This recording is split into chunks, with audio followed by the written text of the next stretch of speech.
तो दिन त्राता भाग्य विधाता श्री स्वामी समर्थ, श्री स्वामी समर्थ। तो अवधूता सतजननाथा शल्य विघाता श्री स्वामी समर्थ। ओम श्री पार्वती पते हर हर महादेव शंभो। नमस्कार सर्वांना, श्री स्वामी समर्थ। स्वामींच्या आशीर्वादाने तुमचा दिवस अगदी आनंदात सुखात जाओ। स्वामी कृपेने तुमच्या मनातील सर्व इष्ट मनोकामना स्वामी महाराज नक्कीच पूर्ण करूत, हीच स्वामींच्या चरणी प्रार्थना करते आणि आजच्या व्हिडिओला सुरुवात करते।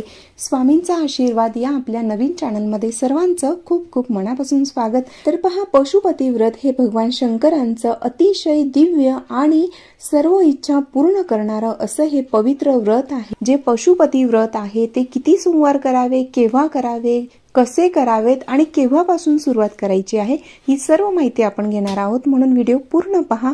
तर पहा, पशुपती व्रत हे 5 सोमवार केले जातं, हे जवळपास सर्वांना माहीत आहे। तर ते तुम्ही कोणत्याही सोमवारपासून सुरुवात करू शकतात। तर यासाठी सोमवारी आपण पहाटे लवकर उठायचं आहे, स्नान वगैरे झाल्यानंतर स्वच्छ कपडे परिधान करायचे, छान आपली जी नित्यकर्म आहेत ती आटपायची आहेत, त्याचबरोबर आपली देवपूजा वगैरे आहे ती देखील करायची आहे आणि पूजेचं छान असं ताट व कलश तयार करून आपण मंदिरात जायचं आहे। तर मंदिरात जाताना आपण जलाभिषेक जरूर करायचा आहे आणि पूजेच्या वस्तूंमध्ये आपण काय काय घ्यायचं आहे। तर पहा, पशुपती व्रत करत असतील किंवा करणार असतील तर पूजेच्या ताटामध्ये काय काय असायला हवं।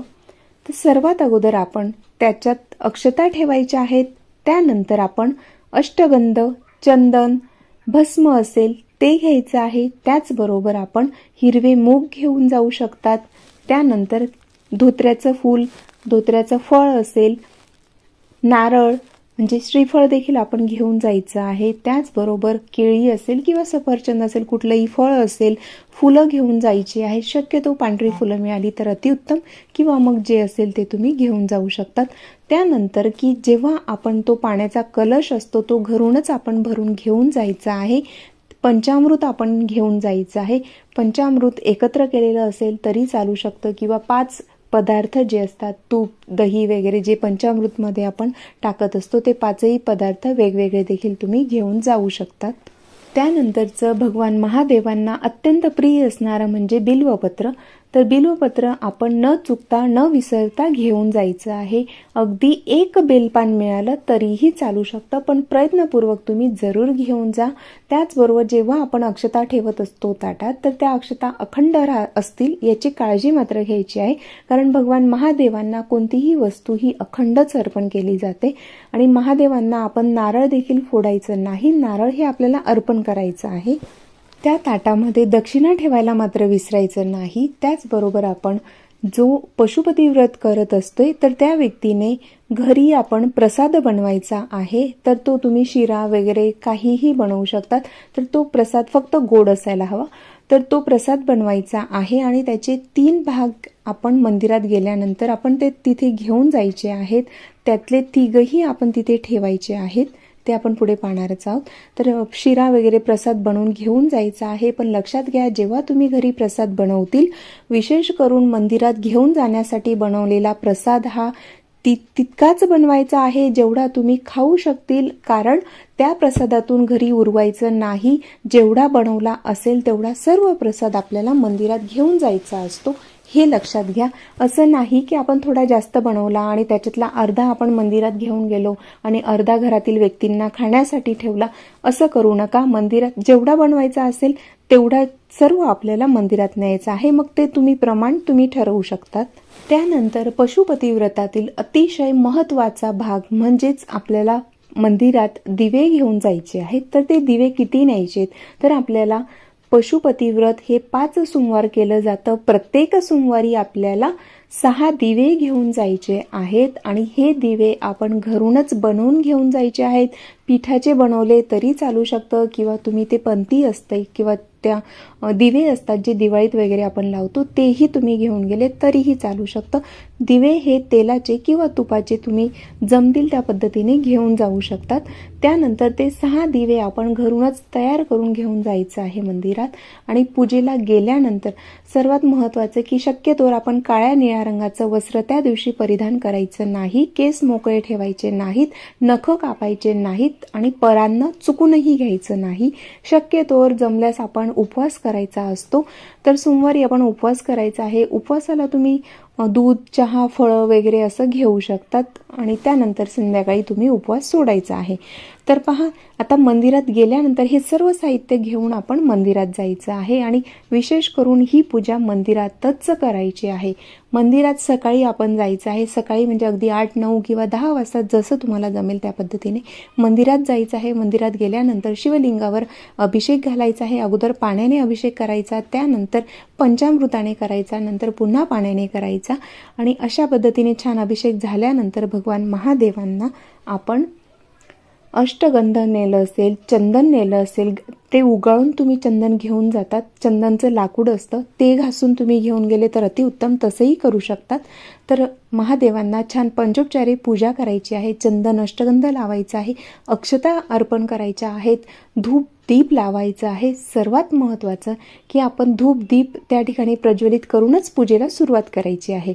बिल्वपत्र अर्पण करायचं आहे. श्रीफळ नेलंय, त्याचबरोबर जी फुलं नेलेली आहेत ती अर्पण करायची आहे. बिल्वपत्र अर्पण करायचंच आहे आणि बिल्वपत्र जेवढी असतील तेवढी घेऊन जा आणि त्या ठिकाणी ते स्वच्छ पाण्याने अगोदर धुवून घ्यायचे बेलपानं. त्यांना 3ही पानांवर आपण अष्टगंध किंवा चंदन असेल त्याच्याने ओम नमः शिवाय असं त्या पानावर लिहायचं आहे किंवा अगदी 3 टिपके ठेवले 3ही पानांवर तरीही चालू शकतं. त्याचबरोबर जे 3 पानं जोडलेली असतात त्या ठिकाणी मधल्या ठिकाणावर म्हणजे जो मधला भाग असतो त्या ठिकाणी तुम्ही मध देखील लावू शकतात आणि अशा पद्धतीने ते महादेवांना अर्पण केलं तरी चालू शकतं. पण बेलपान नुसतंच कधीही अर्पण करू नये, त्याच्यावर आपण अष्टगंध चंदनचे टिळे जरूर लावायला हवेत. तर बेलपान अर्पण करताना जी दांडी असते तर ती दांडी समोरच्या दिशेने असावी आणि त्या पानांची टोकं आपल्या बाजूला येतील अशा पद्धतीने अर्पण करायला हवं. किंवा अशोक सुंदरीचं जे स्थान असतं म्हणजे महादेवाच्या मंदिरात गेल्यानंतर शिवलिंग आहे, तर शिवलिंगाच्या समोर जिथून पाणी वाहत असतं तिथे मध्यभागी जी रेष असते तिथे अशोक सुंदरी मातेचं स्थान असतं. अशोक सुंदरी माता ही भगवान महादेवांची अत्यंत लाडकी आणि प्रिय अशी मुलगी आहे आणि म्हणूनच त्या ठिकाणी आपण पूजा करायचं आहे आणि त्या ठिकाणी देखील बिल्वपत्र अर्पण करायचं आहे आणि आपली मनातील इच्छा बोलून बिल्वपत्र अर्पण करायचं आहे.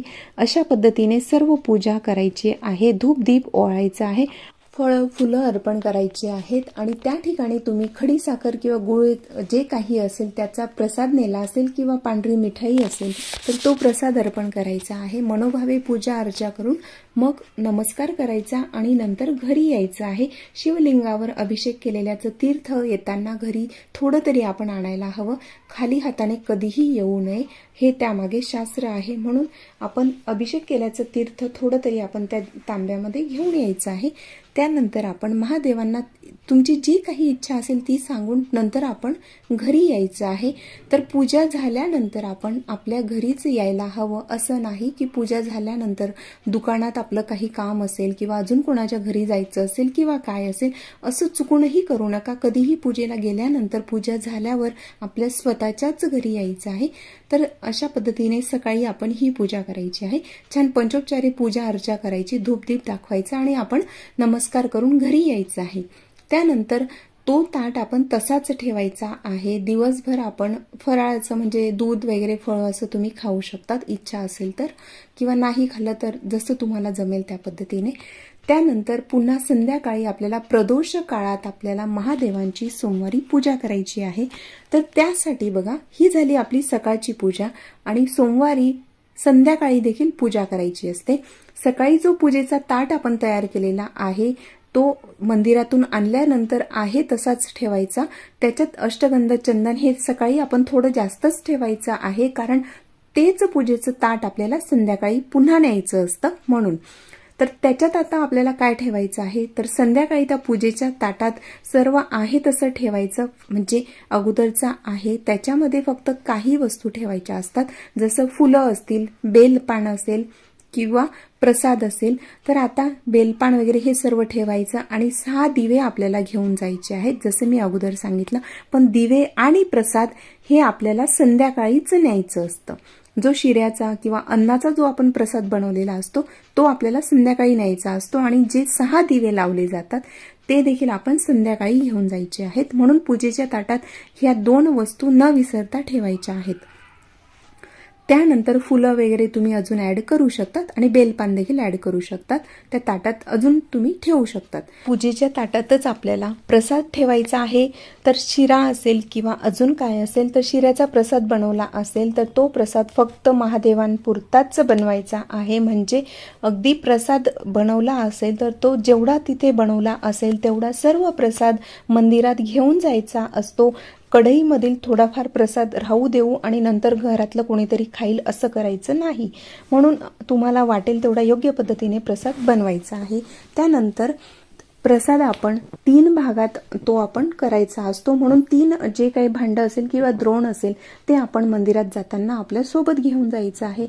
तर अशा पद्धतीने आपण हे सर्व साहित्य घेऊन पुन्हा संध्याकाळी म्हणजे प्रदोष काळात आपण मंदिरात जायचं आहे. पुन्हा आपण महादेवांची पूजा करायची आहे. अभिषेक करायचा, पाण्याने अभिषेक करायचा, पंचामृताने अभिषेक करायचा, पुन्हा पाण्याने अभिषेक करायचा आणि त्यानंतर महादेवांना अष्टगंध, चंदन, अक्षता जे काही तुम्ही नेलेलं असेल, बिल्वपत्र, फुलं असतील, नारळ असेल, दक्षिणा असेल ते सर्व अर्पण करायचं आहे. आणि त्या ठिकाणी आपण अशोक सुंदरी मातेचं जे स्थान आहे तर अशोक सुंदरी मातेला देखील आपण त्या ठिकाणी पुष्प, बिल्वपत्र हे सर्व अर्पण करायचं आहे. तिथे देखील छान पूजा करायची आहे. जो प्रसाद आपण नेलेला आहे तर तो प्रसाद त्या ठिकाणी 3 भागात ते सारखं आपण ठेवायचं आहे. आणि त्यानंतर जे दिवे नेलेले आहेत तर 6 दिवे घेऊन जायचे असतात. पूजेला सुरुवात करण्यापूर्वी ते दिवे आपण तिथे मंदिरात जमिनीवर तिथे खाली ठेवायचे. मंदिरात महादेवांच्या शिवलिंगाजवळ ते ठेवायचे. अगदी जवळ न ठेवता थोड्या अंतरावर ठेवायचे आणि ते 6 दिवे ठेवल्यानंतर आपण पूजा सुरू करायची आहे. तर ते 6 दिव्यांमधील आपण 5च दिवे प्रज्वलित करायचे असतात. पण मात्र ताटामधून 6 दिवे आपण खाली तिथे ठेवायचे आहेत आणि प्रज्वलित करताना 5 दिवे फक्त प्रज्वलित करायचे. छान पूजा अर्चा करायची आहे. महादेवांना धूप, दीप, अगरबत्ती जे काही नेलं असेल ते छान ओवाळायचं आहे आणि दक्षिणा अर्पण करायला मात्र कधीही विसरायचं नाही. अशा पद्धतीने छान पूजा करायची. मनातील ज्या काही तुमच्या इच्छा आहेत ते सांगायचं आहे. त्या ठिकाणी बसून तुम्ही मंत्र जप करू शकतात, स्तोत्र पठण करू शकतात आणि जी काही जास्तीची सेवा आहे ते तुम्ही त्या ठिकाणी बसून करू शकतात. अशा पद्धतीने छान पूजा झाल्यानंतर आपण तिथे जो प्रसाद नेलेला आहे त्याचे 3 सारखे भाग करायचे आहेत आणि तो प्रसाद महादेवांना अर्पण करायचा आहे. तर प्रसाद अर्पण केल्यानंतर देखील आपण त्या ठिकाणी थोडा वेळ बसायचं आहे, नामस्मरण करायचं आहे आणि त्यानंतर आपण महादेवांना मनोभावे नमस्कार करून मग नंतर तिथून मनातील इच्छा पूर्ण होतील या पूर्ण विश्वासाने महादेवांचा नमस्कार करायचा. तर त्या ठिकाणी आपण जे 3 भाग केलेले आहेत प्रसादाचे तर त्या 3 भागांमधील एक भाग आपण घरी घेऊन यायचा आहे. आणि सुरुवातीला बघा पूजा अर्चा झाल्यानंतर महादेवांना नमस्कार करायचा, सर्व काही मनातील गोष्टी महादेवांशी बोलायच्या आहेत आणि त्यानंतर तो प्रसाद 3 भागांमधला एक भाग आपण घेऊन यायचा ताटात आपल्यासोबत घरी आणायचा आहे आणि 2 भाग तिथेच ठेवायचे आहेत.